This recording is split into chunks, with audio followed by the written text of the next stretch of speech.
ನಮಗೆ ಸರಿಯಾದ ರೀತಿ ಕನ್ನಡಿಗರು ನಾವು ಪ್ರಚಾರನೇ ಪಡಿತಿಲ್ಲ ಅಂತ ಹೇಳಿ.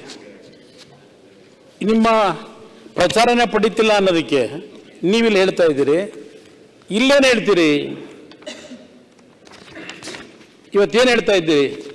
ನಿಮ್ಮ ಈ 5 ಗ್ಯಾರಂಟಿಗಳನ್ನು ಅಧ್ಯಕ್ಷರೇ, ನಿಮ್ಮ 5 ಗ್ಯಾರಂಟಿಗಳನ್ನು ಸಾರ್ವತ್ರಿಕ ದಾಖಲೆ ಎಂದು ಪರಿಗಣಿಸಲಾಗುತ್ತಿದೆ. ದೇಶ ವಿದೇಶಗಳ ಮಾಧ್ಯಮಗಳು ಈ ಕುರಿತು ಶ್ಲಾಘನೆ ಮಾಡಿದೆ, ಅಧ್ಯಯನಗಳನ್ನು ಮಾಡುತ್ತಿವೆ. ಒಳ್ಳೆಯ ಆಡಳಿತ, ಪಾರದರ್ಶಕ, ಜನಸ್ನೇಹಿ ವ್ಯವಸ್ಥೆಗಳನ್ನು ಮೂಲಮಂತ್ರವನ್ನಾಗಿಸಿಕೊಂಡಿದೆ. ಹೇಳಿದ್ದೀರಿ ಅದೆಂತೋ ease of governance, ease of doing ಎಲ್ಲ. ಪ್ರಚಾರನೇ ತಗೊಳ್ಳಿಲ್ಲ ಅಂತಿದ್ದೀರಿ ನೀವು ಭಾಷಣದಲ್ಲಿ. ಇಲ್ಲಿ ನೋಡಿದ್ರೆ ವಿಶ್ವದಲ್ಲೆಲ್ಲ ಅಧ್ಯಯನ ನಡೀತಾ ಇದೆ ಈ ಕಾರ್ಯಕ್ರಮಗಳ ಬಗ್ಗೆ, ದೇಶ ವಿದೇಶದಲ್ಲಿ ನಡೀತಾ ಇದೆ.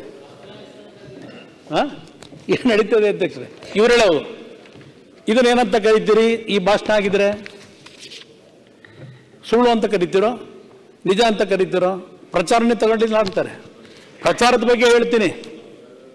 ಯಾವ ರೀತಿ ಈ ರಾಜ್ಯದಲ್ಲಿ ಇಂಥ ಒಂದು ಕೆಟ್ಟ ಪರಿಸ್ಥಿತಿ, ಬರಗಾಲ ಇದೆ, ತಗ್ಸಿ ಎಷ್ಟು ಪ್ರಚಾರದಲ್ಲಿ ಕೇಂದ್ರ ಸರ್ಕಾರವನ್ನು ಒಂದು ದಾಪಗಾಲ ಹಾಕಿ ಮುಂದೋಗಿದ್ದೀರಿ ಪ್ರಚಾರದಲ್ಲಿ. ಬೆಳಗ್ಗೆ ಇದ್ದರೆ ನಾವು ದೇವ್ರ ಫೋಟೋ ನೋಡೋದೇ ಇಲ್ಲ ಈಗ. ಯಾಕಂದ್ರೆ ನಾನು ಮನೆಯಲ್ಲಿ 13-14 ಪತ್ರಿಕೆ ತರಿಸ್ತೇನೆ, ಈಗಲೂ ಓದ್ತೀನಿ. ಬೆಳಗ್ಗೆ ಎದ್ದರೆ ಮೊದಲನೇ ಪುಟ ಅವ್ರು ನೋಡ್ಬಿಟ್ಟೆ ನಾನು ದಿನಚರಿ ಪ್ರಾರಂಭ ಮಾಡೋದು. ನಿಮ್ಮೆಲ್ಲರೂ ನೋಡ್ಕೊಂಡೆ ದಿನಚರಿ ಪ್ರಾರಂಭ ಮಾಡಬೇಕಾಗಿದೆ. ಒಳ್ಳೇದು ಮಾಡಿದಿರಿ, ಅದಕ್ಕೆ ಒಳ್ಳೇದಾಗಿದೆ ನನಗೆ.